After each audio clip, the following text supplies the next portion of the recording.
Hello everyone, welcome back to my new blog. तो आज है मेरा दूसरा नवरात्रि का व्रत। तो मैं अपने व्रत के लिए बना रही हूँ आज समक के चावलों की खिचड़ी, जो व्रत में ही खाई जाती है। तो उसमें मैं डालूँगी आलू, लौकी, मिर्ची, क्योंकि व्रत में केवल ज़्यादातर इन चीज़ों का ही यूज़ होता है, खासकर आलू और मिर्च का। लौकी किसी के पास हो या ना हो कोई ज़रूरी नहीं, पर मेरे पास थी इसलिए मैं इसको खिचड़ी में डाल रही हूँ, क्योंकि इसको डालने से और अच्छा टेस्ट आ जाता है। तो बस मैंने आलू को छील दिया और कट करने के बाद मैं लौकी को भी छील दूँगी। तो बस इसको छीलने के बाद अच्छे से आलू और लौकी को वॉश करके फिर मैं लौकी को भी घिस दूँगी। अधिकतर बहुत से लोग ऐसे होते हैं जो व्रत में, नवरात्रि के व्रत में दो सुबह से शाम तक नमक का ही खाते हैं 2-3 बार, पर मैं नहीं खाती हूँ। मैं सिर्फ एक टाइम ही नमक का खाती हूँ। तो बस वो समय है मेरा रात को, मैं रात को ही नमक का खाती हूँ। दिन में फल खा लिया, चाय पी ली, बस इतना ही। दिन में भी मैं ज़्यादा नहीं खाती, क्योंकि अगर हम पूरे दिन खाते रहेंगे तो फिर हमारा व्रत ही किस नाम का रहेगा। तो बस अब मैंने आलू भी छील दिए, लौकी भी घिस दी और मिर्च भी काट दी है। तो अभी तो मैंने इनको उठाकर रखा है, क्योंकि मेरी ननद जाएगी पहले आरती करने और उनके साथ जाएगा नारायण भी। इसको बनने में ज़्यादा टाइम तो लगता नहीं, इसलिए मैं अभी थोड़ा लेट बनाऊंगी, तभी उन चावलों को भी भिगो के रखूँगी, क्योंकि अभी भिगोऊंगी तो फिर वे ज़्यादा फूल जाएंगे। और ये नारायण कर रहा है अपनी बुआ के साथ डांस। इसे डांस करना बहुत अच्छा लगता है, बस गाने बजा दो और ये डांस करना शुरू कर देता है। मेरी सास भी आ गई है अपने काम से और लेटी है, आराम कर रही है। बस अब मैं नारायण के कपड़े चेंज करके ले आई हूँ उसको नीचे, क्योंकि अब जाएगा ये भी आरती करने। तो बस अब ये है समक के चावल। तो ये नारायण, मैं समक के चावल को भिगो रही थी, तभी नारायण आ गया। पर फिर इसको कहा कि चलो तुम्हें आरती मिल जाती है, इसकी दादी कह रही। तो ये घर पर ही आरती करने लग गया। फिर इसको पता लगा कि चाचा के घर जाना है, तो बस फिर ये अपनी माँ जी के साथ गया चाचा के घर, क्योंकि इसकी बुआ वहाँ पर ही है। तो बस ये गया आरती करने और मैं भी आ गई हूँ अंदर। और अब इन एक कटोरी चावल को भिगोऊंगी, पहले अच्छे से साफ़ करूँगी इनको कि कुछ ना हो। वैसे ही बिल्कुल साफ़ आते हैं, इनमें कुछ नहीं रहता है, पर फिर भी देखना तो है ही।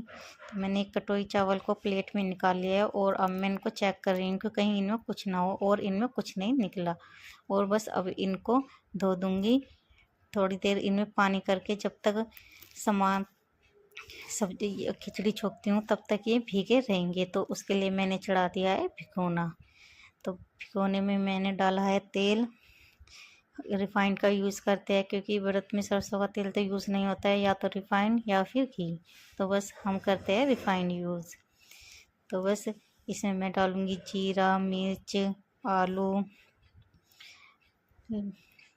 लौकी, ये सब डाल के, और फिर ऊपर से नमक डालूँगी। फिर थोड़ा सा पानी डालकर इनको जब तक पकाऊँगी जब तक आलू गल ना जाए। जब आलू गल जाते हैं तब उसके बाद ही उन चावलों को डालते हैं, क्योंकि वे चावल जल्दी ही पक जाते हैं। फिर अगर हम उन्हें शुरू में ही डाल देंगे तो वे पानी पी जाते हैं, तो इससे टाइट बनती है। इसलिए थोड़ा लेट ही डालते हैं समक के चावलों को। मेरी तो रेसिपी यही है और मैं इस तरीके से बनाती हूँ। कोई कोई तो टमाटर का भी यूज़ करते हैं, हमारे वहाँ पर तो टमाटर का यूज़ नहीं करते, मेरे बिहार में यहाँ पर तो करते हैं, लेकिन मैं नहीं करती, क्योंकि जब मैं बनाती हूँ इसलिए टमाटर का यूज़ नहीं करती, क्योंकि मेरा मन नहीं मानता कि व्रत में टमाटर खाए। इसलिए बस मैं आलू, मिर्च, लौकी अधिकतर इनका ही यूज़ करती हूँ।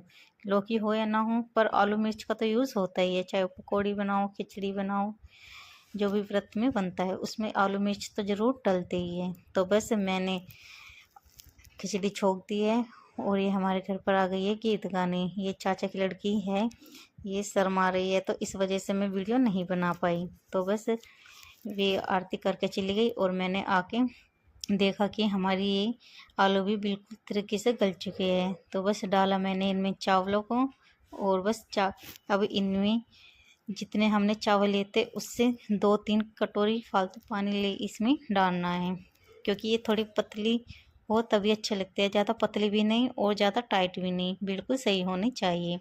और इधर कर रही हूँ मैं रायता तैयार। ये है हम मट्ठा हमारे पास और ये मिर्च की चटनी। तो पहले मैं जीरे को तवे पर भूनकर फिर उसको मैं सील से पीस लूँगी ताकि वो दरदरा सा हो जाए। तो ये हमारा जीरा भून चुका है अच्छे से, इसको मैं उतारूँगी और सील की मदद से पीस के और फिर इसको डाल दूँगी मैं रायते में। सिंपल रायता है अपना, खिचड़ी के साथ अच्छा लगता है। तो बस ये हमारी व्रत में बनाई है मैंने आज खिचड़ी और रायता। ये मैंने कल बनाई थी चटनी जो मैंने रायते में डाल दी। इसको डालने से इस रायते का टेस्ट और बढ़ गया। और अब हमारी ये खिचड़ी भी तैयार है और रायता भी, जो मैं अब सबसे पहले सांझी माता को इसका भोग लगाऊंगी, क्योंकि पहला खान माता को ही जाता है। तो ये माता को मैंने भोग लगा दिया है और अब बस उनका आशीर्वाद लेके इस भोजन को मेरी ननद ग्रहण करेगी। तो मैं उनको कह रही हूँ चलिए अब आप खा लीजिए। तो बस मेरी ननद तो खाने बैठ गई है, नारायण भी बैठ गया। अब इसको मना तो कर नहीं सकते कि तुम मत खाओ, पर जब ये कहता है तो खाते ही हैं। तो बस नारायण खा रहा है, मस्ती कर रहा है। मेरे घर में बस मेरा और मेरी ननद के सारे व्रत है, मेरी सासू का पहल का और आखिरी का था। तो बस ये भी खा रही है अपना नॉर्मल खाना। तो बस मैंने भी खाना ले लिया है। तो आप कमेंट में बताएं आपको हमारा ये ब्लॉग कैसा लगा। बाय बाय, जय माता दी।